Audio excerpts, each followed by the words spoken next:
Sejam bem-vindos para mais um vídeo aqui no canal O Saquarema. Eu me chamo Thiago Araújo. A gente vai discutir alguns termos bastante importantes para a história do Brasil e também para a história recente que explica o movimento atual das coisas e o que provavelmente vai ser o norteador do que vai acontecer em breve. A gente está observando uma movimentação bastante, eu diria que imprevisível do atual movimento dos bloqueios e de solicitação de hora da intervenção federal, hora de intervenção militar, e se mostra que o Bolsonaro não é uma liderança para o povo, que diferentemente do seu eleitorado, talvez o Bolsonaro não seja bolsonarista, ele não está à altura do que se espera dele, e ele já demonstrou sua fraqueza.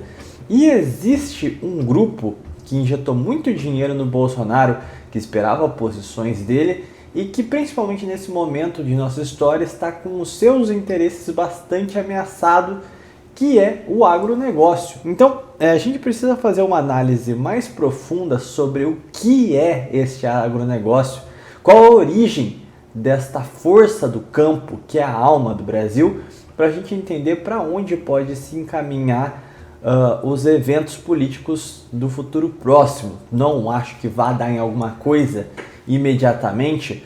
Como eu disse, o Bolsonaro não é líder para capitanear este movimento político atual, mas ele abre caminho para uma disruptura muito maior. O que fica evidente no descontentamento das pessoas que estão na rua hoje, que pedem a intervenção, seja lá de quem for, é que demonstra a exaustão do atual ciclo político. A Constituição de 88 já não diz mais respeito sobre as aspirações do povo. E existem muitos Brasis dentro do Brasil. É necessário de uma força motriz que possa catalisar todo esse espírito de unificação nacional que dê um ordenamento para onde nós devemos ir como uma nação. E nós podemos observar na história recente do país o crescimento da influência do agronegócio, ao passo que o Brasil se desindustrializava, se infantilizava, se castrava economicamente, e a única força que conseguia continuar crescendo e transpondo barreiras, mesmo nos momentos mais catastróficos economicamente falando do nosso país, essa força radiante era o agronegócio, que sai do sul do país e vai conquistando cada vez mais espaço no centro-oeste e hoje gera bastante um conflito de narrativas com a possível expansão da fronteira agrícola para a região norte. Aqui a gente estava falando de floresta amazônica a estrito senso. Mas a gente tem que entender que o agronegócio não é uma mera força econômica, não é só gente com dinheiro. É um povo, como diria Euclides da Cunha, que representa a força interiorana do país. Posso empregar aqui inicialmente um outro termo para que faça sentido dentro da análise de Euclides da Cunha, que é o sertanejo. E é interessante como esse agro, por exemplo, é representado e fala com o resto do Brasil através dos próprios artistas sertanejos. É uma expressão cultural. Você pode ter todas as suas críticas e dizer que o sertanejo foi capitalistado, se tornaram uma expressão do capitalismo. Houve um empobrecimento cultural nesse sentido, mas não deixa de retratar ainda como uma face da expressão de um Brasil rural que existe. E a gente olha, são os maiores artistas do Brasil, então o campo domina a cultura, domina a economia e eu diria que domina a história. Quando a gente olha para a expansão para o centro-oeste, a gente pode até dizer empreendedores, por que não, do sul, do sudeste, que partem para essa nova empreitada, para essa missão. Isso aconteceu ali na década de 60, 70, foi no regime militar, né? A expansão da fronteira agrícola. E a gente de fato passou a colonizar, de fato a habitar, a desenvolver o centro-oeste brasileiro a partir da expansão agrícola. Mas isso não é meramente um fator histórico aleatório. Esta expansão e a gente pode até talvez encontrar respaldo na genealogia dos nossos atuais ruralistas, é uma expressão da Paulistânia. E eu não faço aqui esse julgo de valor segundo uma conceituação separatista de uma ideia de Paulistânia empregada de um vocabulário político separatista. Não é isso que eu me refiro. Porque quando a gente começa a analisar o desenvolvimento das bandeiras, das monções, das entradas, a gente observa que aquilo ali é Brasil. Existe desde do primeiro século essa grande epopeia bandeirante de fato expandir o território luso-brasileiro, mas ao mesmo tempo que eles são essas veias, essas artérias que levam não só a civilização, mas a cultura para dentro do território, mas também se tornam uma força bastante rebelde, ora um oponente à altura para os portugueses, que eram de fato colonizadores. O espírito rebelde paulista ora ameaçava essa unidade, mas ora também foi a força motriz para a unidade nacional. Quando nós tivemos de por fim ao Quilombo de Palmares, quem foi a força militar que foi lá foram paulistas bandeirantes. Quando a gente olha, por exemplo, a habitação do sul do Brasil, Paraná, Rio Grande do Sul, Santa Catarina, quem fez aquilo ali foram os tropeiros que tinham as suas rotas até o Rio Grande do Sul, partindo São Paulo, São Vicente. Então, essencialmente, a cultura do sul do país é uma cultura, ou melhor dizendo, uma subcultura da Paulistânia, se a gente para analisar os fatos. E quem protegeu aquelas terras, estes mesmos homens, desde a agressão dos espanhóis, como depois na Guerra do Paraguai, eram os descendentes desses homens que habitavam aquelas terras. Historicamente, o peso dos bandeirantes, ora como um agente dissolvente, possivelmente ameaçador porque não acatava as ordens dos portugueses, também foram a força unificadora, a força que não só levou uma mesma cultura para quase todo o território nacional, como também foi a tropa de choque quando a gente precisou. Que nem o caso das monções, foi a primeira expansão para o centro-oeste, muito antes da expansão da fronteira agrícola. Então o que eu quero dizer é que estes homens, eles montados em suas bandeiras, levavam a sua cultura, o seu idioma, o seu modo de ser para os quatro cantos do país e criavam laços de sangue, criavam laços culturais que tornaram o Brasil indivisível. Sem contar também a popularização de muitas festas tradicionais, muitas festas católicas, a qual serviam para uma singularidade cultural, ajudou na conversão dos indígenas, apesar dos muitos atritos que eles tiveram com os jesuítas, que são bem performáticos, marcam a história do Brasil, né? Mas o ponto que eu quero colocar aqui é que essas figuras, estas bandeiras, não montam mais em animais. Hoje, o bandeirante moderno está na sua Hilux, é o grande produtor. É esse Brasil que, assim como os bandeirantes, independente dos conflitos a qual se passavam nas instituições oficiais, continuava a sua expansão, continuava a erguer uma civilização no Brasil. O mesmo acontece hoje com o agronegócio. A gente passou desde a abertura política por uma grande destruição dos alicerces da nação. E mesmo quando tudo ruía, existia uma força que é interiorana, que é de fato a essência da brasilidade, que é a alma nacional, que nunca parou, que nos nossos momentos de maior dificuldade foi a força que sustentou e levou o Brasil nas costas com o seu empenho, o seu suor.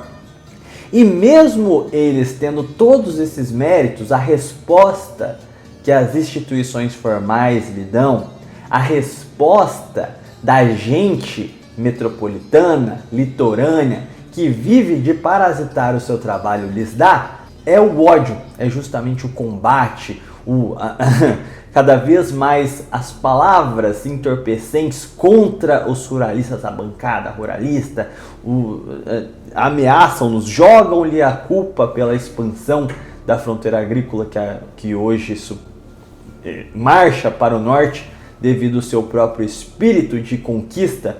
Então, a gente percebe aqui que existe uma força que carrega o país, que está sempre em atividade, que produz uma cultura autêntica. Então é uma força, uma potência em todos os seus sentidos. E do outro lado, a gente tem um Brasil decadente.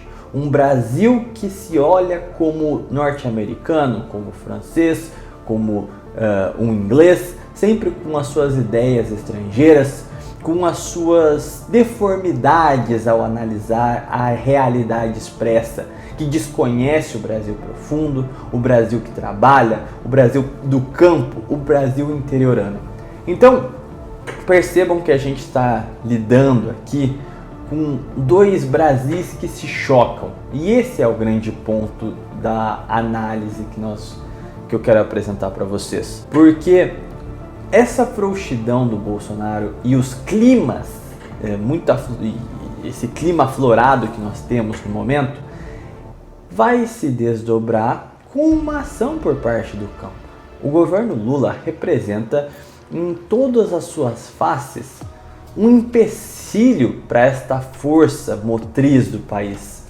Ele vem alicerçado com a sua discursiva globalizante internacional, principalmente a respeito da Amazônia, principalmente com posições muito ofensivas para o agricultor, para o homem do campo.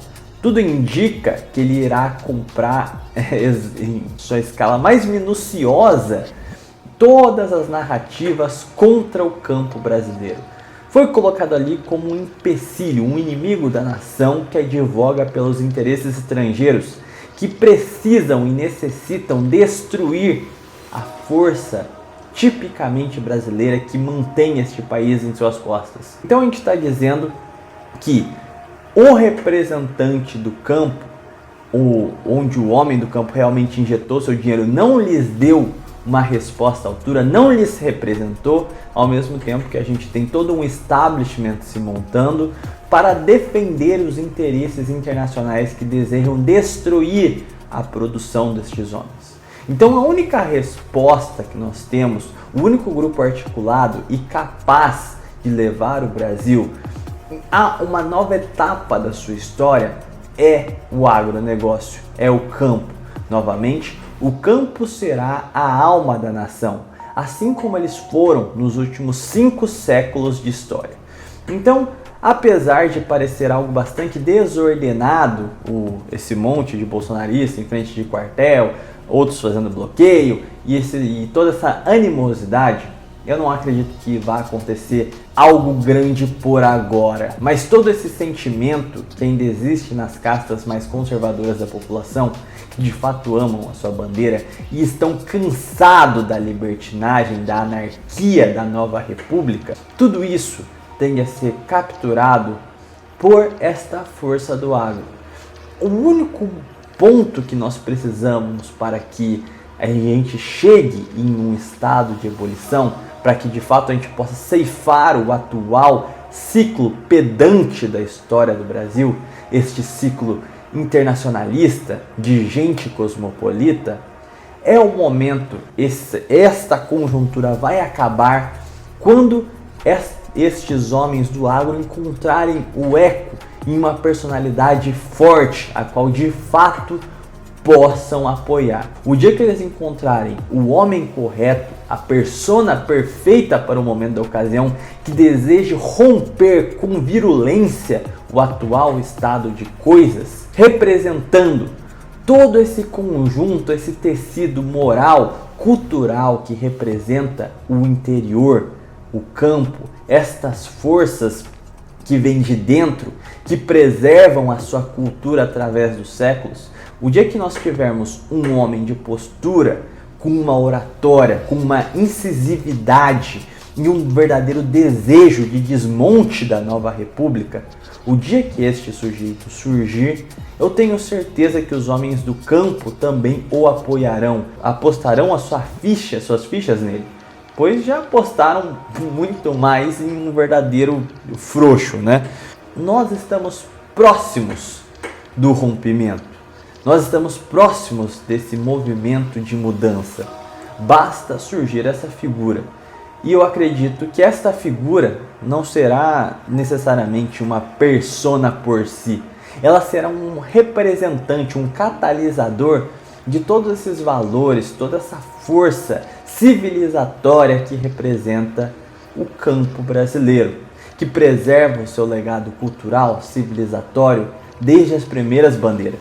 Então, nós estamos muito próximos de um choque entre o Brasil que trabalha, o Brasil interiorano, o Brasil forte, o Brasil católico, o Brasil de fato como uma nação soberana, contra este Brasil litorâneo que deseja ser outra coisa que não brasileiro. Então nós teremos esse grande choque, e na hora que isso acontecer, eu duvido muito que juristas, que estes sujeitos mundanos, progressistas, muito acostumados com esta vida mole da cidade, terão alguma chance contra uma força que de fato durante todos esses anos sendo quase que escravizadas por essa elite, consigo contrapô-la. Pois enquanto eles estavam aqui brincando de fazer a sua discursiva, falar sobre o Estado Democrático de Direito, sobre as minorias, sobre isso, sobre aquilo, o Brasil real trabalhava, fazia riqueza, se fortalecia e ao mesmo tempo era oprimido, tinha que reprimir as suas opiniões, os seus valores, a sua fé. A hora que isso se romper, não haverá força para essa gente fraca da cidade para sequer se defender. Então é disso que nós estamos tratando neste exato momento da nossa história. O rompimento institucional da nova república para então pavimentar uma nova era que virá de dentro, que será de fato brasileira e que eu acredito piamente que terá como elemento central o campo, pois o campo é a alma do Brasil.